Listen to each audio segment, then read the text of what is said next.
तो भारत में एक जगह है राजस्थान के बीचों बीच जो रहस्यों में कुछ ऐसी डूबी है कि उसकी कहानियां आज भी लोगों के रोंगटे खड़े कर देती हैं। जी हाँ, हम बात कर रहे हैं भानगढ़ के किले की। चलिए आज इसकी रहस्यमय दुनिया की सैर करते हैं। सोचिए, ये कोई सुनी सुनाई बात या लोक कथा नहीं है। ये एक सरकारी चेतावनी है, बाकायदा आर्कियोलॉजिकल सर्वे ऑफ इंडिया की तरफ से, जो उस बर्बाद किले के गेट पर लगी हुई है। मतलब सरकार खुद कह रही है कि यहाँ कुछ तो गड़बड़ है।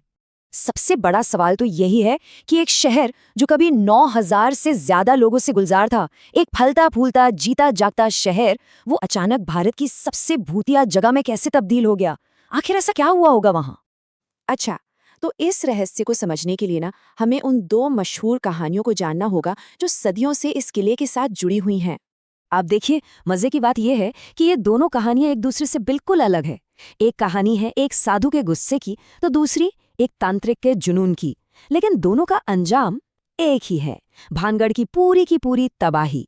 चलिए देखते हैं कैसे। तो पहली कहानी जुड़ी है एक बहुत ही शक्तिशाली तपस्वी से जिनका नाम था गुरु बालूनाथ, और उनकी एक सीधी सी लेकिन बहुत जरूरी चेतावनी से। कहते हैं कि गुरु बालूनाथ ने किला बनाने की इजाजत तो दी, पर एक शर्त पर। शर्त ये थी कि किले की परछाई कभी भी उनकी तपस्या वाली जगह पर नहीं पड़नी चाहिए।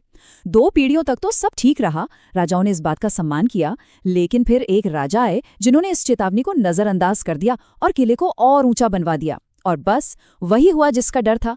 किले की परछाई तपस्वी की जगह पर पड़ गई और उन्होंने गुस्से में आकर पूरे भानगढ़ को बर्बाद हो जाने का श्राप दे दिया। मतलब इस कहानी के हिसाब से तबाही का कारण कोई दुश्मन नहीं, बल्कि एक राजा का घमंड था। और जानते हैं, इस श्राप का असर आज भी महसूस किया जाता है। कुछ लोग तो 1783 में पड़े भयानक अकाल को भी इसी श्राप से जोड़ते हैं।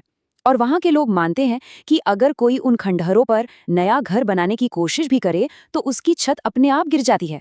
मतलब वो श्राप आज भी उस जगह को आबाद नहीं होने दे रहा।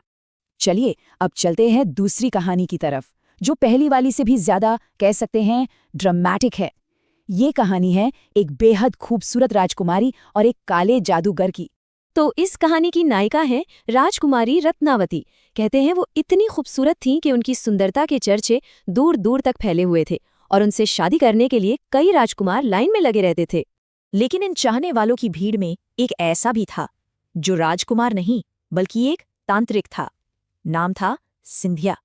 वो राजकुमारी को पाने के लिए बिल्कुल जुनूनी हो गया था, और जब उसे समझ आया कि वो सीधे सीधे राजकुमारी का दिल नहीं जीत सकता, तो उसने सहारा लिया काले जादू का। उसने क्या किया, उसने एक इत्र की शीशी पर जादू कर दिया जो राजकुमारी के लिए ही था।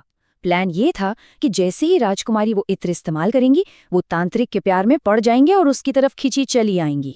पर राजकुमारी रत्नावती सिर्फ खूबसूरत नहीं थीं, वो बहुत होशियार भी थीं। उन्होंने तांत्रिक की ये चाल पकड़ ली और उस जादुई तेल को खुद पर लगाने के बजाय उन्होंने उसे पास पड़े एक बड़े से पत्थर पर फेंक दिया। और बस जादू का असर पत्थर पर हो गया।